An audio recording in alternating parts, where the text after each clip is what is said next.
আসসালামু আলাইকুম। এখন শুনবেন সংবাদ শিরোনাম। জামালপুরে ঝিনাই নদীতে নৌকা ডুবে ভাই বোন সহ 4 শিশু মৃত্যু। নিখোঁজ একজনের সন্ধানে অভিযান। বংশের 4 সন্তানকে হারিয়ে দিশেহারা পরিবার।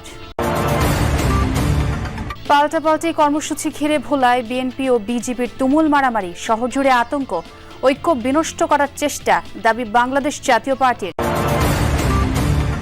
ডেঙ্গু সংক্রমণের ভয়ঙ্কর মাস গেল অক্টোবর, 80 জনের মৃত্যু। হাসপাতালে ভর্তি 22,000। ডিসেম্বর পর্যন্ত প্রকোপের সংখ্যা কীটতত্ত্ববিদদের। গোপালগঞ্জ ট্রমা সেন্টারে মিলছে না অর্থোপেডিক চিকিৎসা সেবা।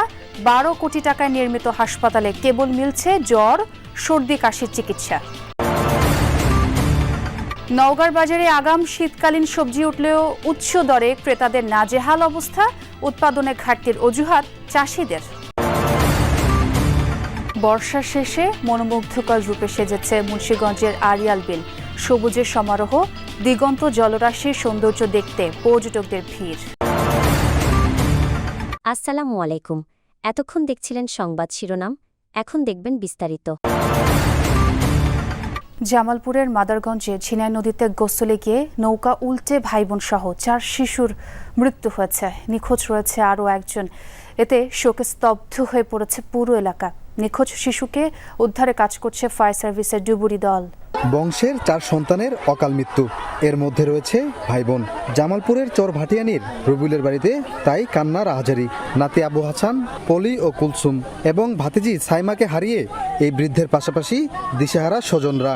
শোকে স্তব্ধ পাড়া প্রতিবেশী। স্বজনরা জানায়, শুক্রবার দুপুরেই হাস্যোজ্জ্বল 4 শিশু খেলছিল রবিউলের আঙিনায়। গোসলের জন্য পাশের ঝিনাই নদীতে যায় তারা। নদীর অপর পাশ থেকে আসে বৈশাখী, এই 5 জন। এরপর নদীতে ডিঙি নৌকায় খেলার সময় স্রোতের টানে ডুবে যায় তারা। উদ্ধার অভিযানে একে একে 4 জনের মরদেহ উদ্ধার করা হয়। এখনো খোঁজ মেলেনি বৈশাখীর। আমার বাঁচতি আর বাঁচতে আরেকটা হলো আমার বাঙি আড়ালো নাতি। আসলে তারা গেছে নদীতে গোসল করতে, যার এই দুর্ঘটনাটা হয়ে গেছে। খাওয়া দাওয়া করে বাড়ি গিয়ে বল খেলাইলো, বাড়ি গিয়ে বল খেলাই আর নাই গো, আর বাইরে আর পরে আর বাইরে গো। অবৈধভাবে নদীতে ড্রেজিং এর পাশাপাশি পরিবারের অসচেতনতার কথা বলছেন স্থানীয়রা। ভোলায় বিএনপি ও বিজেপির পাল্টাপাল্টি কর্মসূচিকে ঘিরে দুপক্ষের মধ্যে ধাওয়া পাল্টা ধাওয়া হয়েছে। এতে পুলিশ সহ অন্তত 50 জন আহত হয়েছে। এই ঘটনায় আতঙ্ক ছড়িয়ে পড়ে চারপাশের এলাকায়। ঘটনার পর দুই পক্ষই তাদের অবস্থান জানিয়েছে। পাল্টাপাল্টি কর্মসূচিকে ঘিরে লাঠিসোঁটা হাতে দুপক্ষের ধাওয়া পাল্টা ধাওয়া। শান্ত পরিবেশ মুহূর্তেই পাল্টে যায় উত্তেজনায়, আতঙ্ক ছড়ায় চারিদিকে। প্রত্যক্ষদর্শীরা জানায়, ভোলা জেলা বিএনপি ও বিজেপির কার্যালয়ের সামনে চলছিল নিজ নিজ দলের কর্মসূচি। পরে বিজেপি ও তাদের সহযোগী নেতাকর্মীরা স্থানীয় নতুন বাজারে দলীয় কার্যালয়ের সামনে থেকে মিছিল বের করে। বিভিন্ন সড়ক ঘুরে একই স্থানে গিয়ে শেষ হয় মিছিলটি। পরে অনুষ্ঠিত হয় সমাবেশ। অন্যদিকে শহরের মহাজনপট্টিতে জেলা কার্যালয়ের সামনে সমাবেশ করে বিএনপির নেতাকর্মীরা। মিছিল নিয়ে নতুন বাজারের পৌর ভবনের সামনে পৌঁছালে উভয় পক্ষের মধ্যে প্রথমে ইটপাটকেল নিক্ষেপ এবং পরবর্তীতে ধাওয়া পাল্টা ধাওয়া হয়। আহত হয় দুই পক্ষের অর্ধশতাধিক নেতাকর্মী। খবর পেয়ে ঘটনাস্থলে গিয়ে পরিস্থিতি নিয়ন্ত্রণে নেয় পুলিশ। আহতদের উদ্ধার করে পাঠানো হয় হাসপাতালে। কে বলছে তো আমি জানি না, আমি নিজে। এই ঘটনায় সংবাদ সম্মেলন করেন জেলা বিএনপির সদস্য সচিব রাইসুল আলম। জানান, পূর্ব ঘোষিত সমাবেশ শেষে মিছিল নিয়ে পৌরসভা সংলগ্ন সড়কে পৌঁছালে বিজেপির নেতাকর্মীরা তাদের ওপর ইটপাটকেল নিক্ষেপ করে। এতে উত্তেজনার সৃষ্টি হয়। ডেঙ্গু সংক্রমণের এক ভয়ঙ্কর মাস অক্টোবর। রোগ নিয়ে হাসপাতালে ভর্তি হয়েছেন 22,000 মানুষ। মৃত্যু হয়েছে 80 জনের। বিভিন্ন হাসপাতালে বাড়ছেই রোগীর সংখ্যা। কীটতত্ত্ববিদ বলছেন, এবছর নভেম্বর ডিসেম্বরেও থাকবে ডেঙ্গুর প্রকোপ। রাজধানীর ডিএনসিসি হাসপাতাল অক্টোবরের শেষ 24 ঘন্টায় রোগী ভর্তি 149 জন। এর মধ্যে 128 জনই ডেঙ্গু আক্রান্ত, যা এবছর একদিনে সর্বোচ্চ ভর্তি। এই হাসপাতালে ডেঙ্গুর চিকিৎসা নিচ্ছেন 279 জন। হাসপাতাল বলছে, ভর্তি রোগীদের 80 ভাগই নারায়ণগঞ্জ থেকে আসা। এছাড়া রাজধানীর ভাটারা, বাড্ডা ও ডেমরার রোগীও আছে। আমাদের এলাকায় ঘরে ঘরে ডেঙ্গু রোগী, কারণ কোনো ওষুধপাতি দেয় না। ডিসপেন্সাল সিরিঞ্জ কালেকশনের জন্য এটা আমার কিনে আনতে হবে। স্পষ্ট বলে দিচ্ছে আমাদের কাছে আছে, দিব না, নিয়ে আসেন। বলতাছি বারবার, এই যে আমরা লোক নাই গিয়া, আমরা আপনারা আসতেছেন না কেন স্যালাইন দেওয়ার জন্য?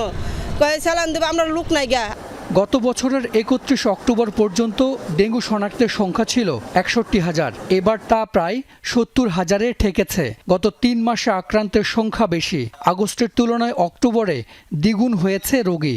ডেঙ্গু রিপিটেডলি যত হবে, অর্থাৎ আরেকটা স্ট্রেন দ্বারা 4টা স্ট্রেন আছে, কাজে 4বার হওয়ার সুযোগ আছে, তো তত তার জটিলতা বেশি হয়। নির্মাণের পর 7 বছরেও চিকিৎসা সেবা শুরু হয়নি গোপালগঞ্জ ট্রমা সেন্টারে। 12 কোটি টাকা ব্যয় নির্মিত এই ভবনে এখন শুধু দেয়া হয় জ্বর, সর্দি, কাশির চিকিৎসা। বিশেষজ্ঞ চিকিৎসকের পদ থাকলেও সেখানে নেই কোনো চিকিৎসক।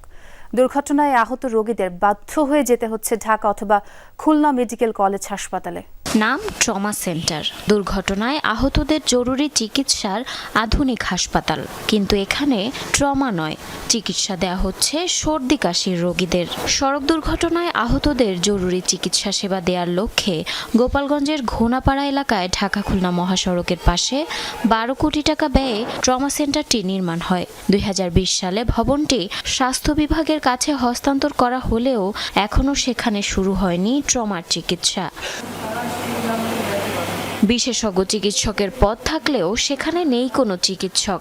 2 জন নার্স আর 1 জন সাব অ্যাসিস্ট্যান্ট কমিউনিটি অফিসারকে দিয়েই ট্রমা সেন্টার চলছে কমিউনিটি ক্লিনিকের মডেলে। তাই সড়ক দুর্ঘটনায় আহত রোগীদের ছুটতে হয় ঢাকা অথবা খুলনা মেডিকেল কলেজ হাসপাতালে। এখন আমাদের একজন ডাক্তারও নেই, 2 জন সিস্টার আছে, 2 জন মেডিকেল অ্যাসিস্ট্যান্ট আছে, আর মূলত পঙ্গু যে ট্রিটমেন্ট এই জায়গা হয় না। বাজারের সবজির উচ্চ দরে নাজেহাল ক্রেতা। আগাম শীতকালীন ফলন উঠলেও দাম কমছে না। অন্যদিকে প্রতিকূল আবহাওয়ার কারণে উৎপাদনের ঘাটতি ও লোকসানের কথা বলছেন চাষিরা। উত্তরের মাঠ ও হাট ঘুরে বাজারে গিয়ে অস্বস্তিতে পড়ছেন ভোক্তা, কারণ সবজি কিনতেই পকেট খালি হয়ে যাচ্ছে। 60 টাকার নিচে মিলছে না গ্রীষ্মকালীন পটল, করলা, ঝিঙে, বেগুন। আগাম শীতকালীন শাকসবজির মধ্যে বেগুন, মূলা, ফুলকপি, বাঁধাকপি, বরবটি ও শিমের যোগান শুরু হয়েছে। বাজার দর 80 থেকে 100 টাকা কেজি। বেশি দামের কারণে কিনতে পারছেন না মধ্যবিত্ত ও নিম্ন আয়ের মানুষ। 7,000 টাকা বেতন পাই মাসে, দোকানে থাকি। 7,000 টাকা দিয়ে আমার পরিবার কিভাবে চলবে? আমরা মানে এমন অসুবিধার ভিতরে আছি তার বলার শেষ নেই। যেখানে হাফ কেজি সেখানে হলো 250 গ্রাম। বেগুন এখন অনেকটাই দাম বেশি, তারপরে 1 পিস কপি নিতে গেলে সাধারণ মানুষের ভাবতে হবে যে 80 টাকা দিয়ে নেব। 1 পিস পাতাকপির দাম চাচ্ছে 60 টাকা, যেটার ওজন 1 কেজিরও কম। প্রত্যেকটা জিনিসের দামই বেশি। উত্তাপ কমাতে কোমর বেঁধে মাঠে নেমেছেন উত্তরের চাষিরা।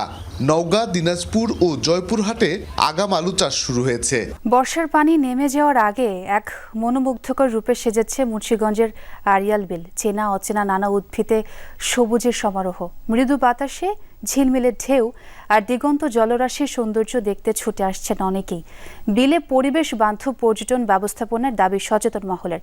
ঢাকা থেকে মুন্সিগঞ্জে শ্রীনগর বাজারে পৌঁছে গাদিঘাট কিংবা আলমপুর হয়ে ঘুরে দেখা যাবে আড়িয়াল বিল।